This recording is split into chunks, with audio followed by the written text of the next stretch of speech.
मित्रांनो, महाटीईटी 2026 ही परीक्षेची डेट आलेली आहे आणि त्यामुळं या परीक्षेसाठी आपण गणित पेपर 2 मधील गणित या विषयाचा अभ्यास करतोय. मी खूप सारे गणित तुम्हाला सोडून देतोय.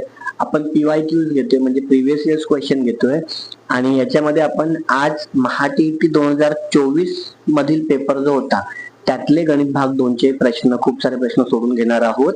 त्यामुळं तुम्ही जर चॅनलवर नवीन असाल तर सबस्क्राईब करून टाका, कारण आपण आपल्या चॅनलवरती महाटीईटी पेपर 2 गणितची पूर्णपणे तयारी करून घेणार आहोत. खूप सारे प्रश्न मी तुम्हाला सोडून देणार आहे, जेणेकरून तुम्हाला सराव होईल आणि 2026 ची परीक्षा तुम्हाला सोपी जाईल. बघा, आता पहिला प्रश्न मी आणलाय महाटीईटी 2024 मधल्या पेपर मधला. 100 क्रमांकाचा प्रश्न आहे. समभुज चौकोनाची प्रत्येक बाजू 61 सेमी आहे, त्याचा एक कर्ण 22 सेमी लांबीचा आहे, तर त्या समभुज चौकोनाचे क्षेत्रफळ काढा. आता हे दोन प्रकारे काढता येईल. आधी बघा, हातांची आकृती काढतो. आता हा समजा समभुज चौकोन आहे, त्याची प्रत्येक बाजू 61 दिलेली आहे आणि हा एक कर्ण आपल्याला दिलाय 22चा. आता इथे आपल्याला माहिती पाहिजे समभुज चौकोनाचे गुणधर्म. तुम्हाला 9वीच्या पुस्तकात मिळतील गणित 2 मध्ये, की समभुज चौकोनाचे दोन्ही कर्ण परस्परांचे लंब दुभाजक असतात. लंब दुभाजक म्हणजे दोन समान भाग करणारे. म्हणजे हा पूर्ण 22 होता, अर्धा आपण घेतला तो 11 होतो. ठीक आहे. जर आपण नाव दिलं ABCD, यांचे कर्ण M मध्ये छेदत असतील तर AM 11 होतो. ठीक आहे. आणि हे लंब दुभाजक आहे, त्यामुळे हा 90चा कोण आहे. मग आपण फक्त जर या त्रिकोणाचा विचार केला तर हा काटकोन त्रिकोण आहे. कर्ण 61 आहे, एक बाजू 11 आहे. पायथागोरसने तुम्ही BM काढू शकता, ती 60 येणार आहे, कारण तुम्हाला पायथागोरसचा त्रिपुट माहिती असेल. ठीक, मी तुम्हाला काढून दाखवतो. आणि BM जर 60 असेल तर BD तुम्हाला काढता येईल. बघा, इझी आहे. चौकोन ABCD हा समभुज चौकोन आहे. जर तो समभुज चौकोन असेल, त्रिकोण AMB मध्ये आपण काय वापरू शकतो, पायथागोरस वापरू शकतो. म्हणजेच AB चा वर्ग बरोबर AM चा वर्ग अधिक MB चा वर्ग. AB चा वर्ग 61, 61 चा वर्ग तुम्हाला किती येणार आहे, 61 चा वर्ग. ठीक आहे. आता इथे बघा, हा किती येणार आहे, 61 चा वर्ग 3721. ठीक आहे. आणि 11 चा वर्ग, 11 चा वर्ग आपला किती येणार आहे, 121. दोघांची जर आपण वजाबाकी केली, कारण इथे 61 चा वर्ग, इथे 11 चा वर्ग, इथे MB चा वर्ग, म्हणजे वजाबाकीच होईल ना. तर वजाबाकी केली तर उरतात 3600. म्हणजे MB वर्ग आपला होतो 3600 आणि म्हणून MB येतं 60. मग MB जर 60 असेल तर MD हा पण 60 झाला, म्हणजे कर्ण BD किती झाला, BD होतो 120. मग दोन्ही कर्ण मिळाले. आता कर्ण का काढायचे, कारण समभुज चौकोनाचं क्षेत्रफळ विचारलंय आणि समभुज चौकोनाचे क्षेत्रफळ सूत्र तुम्हाला पाठ करावं लागेल. 8वी आणि 9वीच्या पुस्तकात मिळेल. 1/2 गुणिले कर्णांचा गुणाकार. ठीक आहे. म्हणजे 1/2 गुणिले पहिला कर्ण आपला होता 22, दुसरा कर्ण आपण काढला 120, यांचा गुणाकार 2 11 गुणिले 120. शून्य आधी मांडूया. 11 दुने 22, 2 हातचे 11 1 11 2 12 13, म्हणजे 1320 आपलं उत्तर आहे. बघूया कुठलं ऑप्शन आहे आपलं, तर ऑप्शन तिसरं 1320. ठीक आहे. तर ही पहिला प्रकार. दुसरा प्रकार तुम्हाला काय करता आला असता, की AC 22 होतं, मग तुम्ही या त्रिकोणाचं क्षेत्रफळ आणि या त्रिकोणाचं क्षेत्रफळ काढून करता आलं असतं, पण ते किचकट झालं असतं. त्याची तुम्हाला जर सूत्र माहिती असेल समभुज चौकोनाचे क्षेत्रफळ, तुम्ही हे इझिली करू शकता. जाऊया पुढच्या गणितावरती. गणित क्रमांक 105. काय म्हटलंय, 1 ते 91 या नैसर्गिक संख्यांची सरासरी किती. आता लक्षात ठेवा, ह्या नैसर्गिक संख्या म्हणजे मध्ये कुठली संख्या मिसिंग नाहीये. 1 2 3 4 5 6 7 8. आणि त्यामुळे जर मला याची सरासरी काढायची असेल तर सरासरी बरोबर पहिली संख्या अधिक शेवटची संख्या भागिले 2. म्हणजेच 92 भागिले 2 म्हणजे 46. म्हणजे उत्तर काय आहे आपलं ऑप्शन 3. हे आपण कधी केलं, संख्या नैसर्गिक आहेत आणि त्या सलग नैसर्गिक संख्या सलग असणार ना, मग 1 ते 91 पहिली अधिक शेवटची भागिले 2 तुम्हाला उत्तर मिळेल. सोपा प्रश्न. पुढे आपण जाऊया 108 वरती. हा पण सोपा आहे. खालीलपैकी कोणत्या चौकोनाचे कर्ण एकरूप असतात? आता बघा, समांतरभुज चौकोन, आयत, समभुज चौकोन आणि चौरस. आता समभुज मध्ये लक्षात ठेवा, जर मी आकृती तुम्हाला काढून दाखवली, सगळ्या बाजू समान आहेत, दिसते आपल्याला इथे कर्ण वेगळे. समांतर मध्ये सेम, हा कर्ण छोटा आणि हा कर्ण मोठा. आयतामध्ये दोन्ही कर्ण सारखे आणि चौरसामध्ये पण दोन्ही कर्ण सारखे. जिथे लंबवाले आहेत ना 90 वाले, त्यात कर्ण सारखे. दोनच चौकोन असे त्याच्यामध्ये कर्ण सारखे असतात. एक चौरस आणि एक आयत आहे. ठीक आहे, म्हणजे बी आणि डी या दोघांमध्ये कर्ण समान आहेत. म्हणजे आपलं उत्तर असेल चौथा ऑप्शन, बी आणि डी मध्ये कर्ण एकरूप असतात. बाकी कुठल्याच चौकोनांमध्ये कर्ण एकरूप नसतात. बघा पुढच्या प्रश्नावरती. प्रश्न क्रमांक 115. 8.5 सेमी त्रिज्या असणाऱ्या वर्तुळाची 13.6 सेमी लांबीची जीवा वर्तुळापासून किती सेमी अंतरावरती आहे? बघा सोपं आहे. हा जर वर्तुळ केंद्र आपण ओ घेतला, जीवा ए बी घेतली आणि हा बिंदू जर आपण एम घेतला, तर वर्तुळ केंद्रातून जीवेवर टाकलेला लंब जीवेला दुभागतो. त्यामुळे जर पूर्ण जीवा 13.6 ची असेल, 13.6, तर आपण त्याला 0.2 ने भागूया. बे के बे, बेसक 12 आणि 16, म्हणजे एम किंवा एम बी किती येईल? 6.8 आणि 6.8 दोन्ही पण. तर जी आपली किती 8.5, तर आपण हे जोडलं तर जी आपली असणार आहे 8.5. आपल्याला काढायचं आहे ओ एम. आणि ओ एम लक्षात ठेवा, अंतर लंब असतं म्हणून ओ एम हा लंब आहे, बरोबर की नाही? मग तुम्ही पायथागोरसच्या प्रमेयाने इझिली काढू शकता. काय येणार आहे बघा, ओबी चा वर्ग बरोबर ओ एम चा वर्ग अधिक एम बी चा वर्ग. मग एम बी इकडे घेऊन येऊ, ओबी वर्ग वजा एम बी वर्ग बरोबर ओ एम चा वर्ग, किंवा ओ एम वर्ग बरोबर ओबी वर्ग वजा एम बी वर्ग. आपलं ओबी किती आहे 8.5, मग 8.5 चा वर्ग वजा एम बी किती आहे 6.8 चा वर्ग. त्यांचा वर्ग करा किंवा ए वर्ग वजा बी वर्ग वापरा, तुम्ही दोघांपैकी कुठलाही करू शकता. आपण वर्ग करून करूया. ओके, मग 8.5 चा वर्ग आणि 6.8 चा वर्ग. 8.5 ला आपण त्या साईडला 85 घेऊया. आता ज्या संख्येच्या शेवटी 5 असतो त्याचा वर्ग करणं सोपं आहे.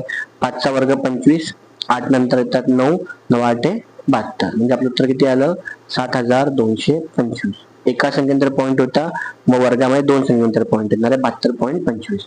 6.8 चा वर्ग, तर 6.8 मध्ये मागे काही संख्या नाही, त्यामुळे 8 चा वर्ग करायचा 64, 6 चा वर्ग करायचा 36 आणि 6 8 48 दोन वेळा लिहायचे शेवटी एक संख्या सोडून आणि बेरीज करायची. 4 चे 4, 8 आणि 8 16, 16 16 आणि 6 22, 22 इकडे 6 आणि 4 10, 10 आणि 4 14 आणि 2 16, 1 3 आणि 4, म्हणजेच वजा 46.24. दोघांची वजाबाकी करूया. 5 4 गेले 1 राहिला, 2 2 गेले 0, पॉईंटचा पॉईंट, 12 6 गेले 6 आणि 6 4 गेले 2, म्हणजे 26.01 आपला काय असणार आहे ओ एम चा वर्ग. याचं वर्गमूळ आपण बघूया काय करता येईल. तर बघा इथे आपल्याला ऑप्शन आहेत, त्यावर आपण ठरवू शकतो की कुठलं वर्गमूळ असू शकेल. आपल्याला ही संख्या मिळाली, लक्षात ठेवा 2 या संख्येचा जर मी वर्ग केला तर शेवटी 4 येईल. 8 चा वर्ग 64 शेवटी 4 येईल. 5 चा वर्ग 25 शेवटी 5 येईल. फक्त एकाचा वर्गच 1 आहे, म्हणजे आपलं उत्तर 5.1 आहे. तरी आपण करून बघूया. 5.1 चा वर्ग म्हणजे एकाचा वर्ग 1, 5 चा वर्ग 25, 5 1 5, 2 वेळा लिहिले 1, 5 आणि 5 10, 5 आणि 1 6, बरोबर. म्हणजे आपलं उत्तर काय आहे 5.1 आपलं उत्तर आहे. जाऊया पुढच्या प्रश्नावरती. पुढचा प्रश्न आहे प्रश्न क्रमांक 120. खालील आकृतीमध्ये O केंद्र असलेल्या वर्तुळात जीवा LT ची लांबी वर्तुळाच्या त्रिज्या एवढी आहे तर कंस BST चे माप काढा. बघा सोपं आहे.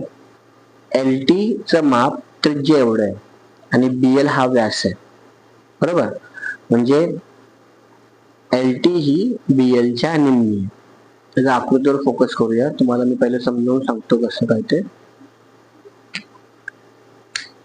बघा, BL हा व्यास आहे, त्यामुळे हे अर्धवर्तुळ आणि अर्धवर्तुळात अंतरखंडित कोन जो असतो तो काटकोन असतो. म्हणजे हा झाला काटकोन. त्रिकोण झाला काटकोन त्रिकोण. आता काटकोन त्रिकोणामध्ये BL हा व्यास आहे, LT त्रिज्या एवढा आहे. ठीक आहे. म्हणजे LT ही व्यासाच्या काय, BL च्या काय निम्मी आहे. मग काटकोन त्रिकोणामध्ये जर एक बाजू कर्णाच्या, इथे कर्ण आहे, कर्णाच्या निम्मी असेल तर त्या समोरचा कोन 30 मापाचा असतो. मग हा झाला 30 मापाचा, मग उरलेला हा झाला 60. पुन्हा एकदा सांगतो, काटकोन त्रिकोणामध्ये जर एक बाजू कर्णाच्या निम्मी असेल तर त्या बाजू समोरील कोन 30 मापाचा असतो. मग हा 30चा झाला, हा 90चा होता, हा 60 आपोआप झाला. आता आपल्याला काय विचारलंय, कंस BST चं माप काढा. ठीक आहे. आता व्यवस्थित बघा, हा अर्धवर्तुळ आहे म्हणजे हा पूर्ण 180 आहे, बरोबर. त्यामध्ये 30 समोरील कोन, आता हा 30 आहे, त्या समोरचा कोन 60 असेल आणि 60 समोरचा कोन किती असेल, 120. आपल्याला BST विचारलंय. आता इथे कुठलं प्रमेय आपण वापरलं, हा BLT हा अंतरलिखित कोन आहे आणि अंतरलिखित कोनाचं माप अंतरखंडित कंसाच्या मापाच्या निम्म असतं. BST अंतरखंडित कंस आहे. हा जर 60 असेल तर हा डबल 120, कारण कोनाचं माप ह्याच्या अर्ध असलं पाहिजे. 120 चे अर्ध 60. त्यामुळं ऑप्शन 1 आपला बरोबर आहे. ठीक आहे. आता ही पूर्ण कन्सेप्ट तुम्हाला मिळणार आहे 10वीच्या पुस्तकामध्ये, प्रकरण 3 वर्तुळामध्ये. ते त्याचा तुम्ही अभ्यास केला, तुम्हाला ही कन्सेप्ट पूर्ण क्लिअर होईल. जाऊया पुढच्या प्रश्नावरती. तर पुन्हा मी झूम आउट करतो. बघा, आकृतीमध्ये ACD चे माप आणि BCD चे मापापेक्षा किती जास्त आहे. दोन्ही माप दिलेत. आपल्याला माहिती की रेषीय जोडीतील कोण आहेत, म्हणजे यांची बेरीज येणार आहे 180. मग 5/2x अधिक 25 अधिक 2x वजा 7 बरोबर 180. कारण ते काय आहेत, एकाच रेषेवर रेषीय जोडीतील कोण आहेत. आपण x ला जवळ आणूया. 5/2x अधिक 2x, 25 मधून 7 गेले, 18 उरतात. मग 18 बरोबर 180. नेक्स्ट स्टेपला 18 ला आपण तिकडे घेऊन जाऊया. इथे छेद समान करून घेऊया. मग 5x अधिक 2 4x छेद 2 बरोबर 180 वजा 18. 5 आणि 4 9, 9x बरोबर 180 मधून 18 गेले 162 उरतात आणि 9 तिकडे गेले की आहे भागिले, तिकडे गेले की गुणिले होतात. आणि मग x बरोबर 162 गुणिले 2 छेद 9. 9 वरती भाग देऊया. 9 1 9, 9 1 9 उरले किती 7, 9 8 72 आणि 18 2 36. म्हणजे x किती आलं, 36 आलं. x मिळाला. आता आपण काय करूया, हे दोन्ही आपले कंस काढूया, कोन काढूया. मग कोन ACD किती आहे, 5/2x अधिक 25 म्हणजे किती 5/2 गुणिले 36 अधिक 25. म्हणजे 2 1 2 हे 18 आपल्याला माहिती आहे. 18 पंचे 90, 90 अधिक 25 म्हणजे 110. मग पुढचा आपला BCD बघा किती आहे, 2x वजा 7 म्हणजेच 2 गुणिले 36 वजा 7 म्हणजेच 72 वजा 7 म्हणजेच 65. ठीक आहे. आपल्याला काय म्हटलंय, हा ACD पेक्षा किती जास्त आहे म्हणजे फरक काढायचा आहे. मग आपल्या संख्या पहिला किती होता, 115 वजा 65 करा, बघूया किती उरतात. 5 7 5 गेले 0 आणि 11 6 गेले 5 म्हणजे 50 उरतात. आपलं ऑप्शन कुठला आहे, ऑप्शन 3. बघा सोपं होतं एवढं. ही कन्सेप्ट तुम्हाला मिळणार आहे 9वीच्या पुस्तकामध्ये, 9वी गणित भाग 2 मध्ये. तुम्ही ही कन्सेप्ट चांगल्या प्रकारे शिकू शकता. जाऊया पुढच्या गणितावरती. पुढचं गणित बघा, 107 क्रमांकाचं जर a वजा 1/a बरोबर 1.5 आणि a वर्ग अधिक 1/a वर्ग बरोबर 4.25 तर a घन वजा 1/a घनाची किंमत किती?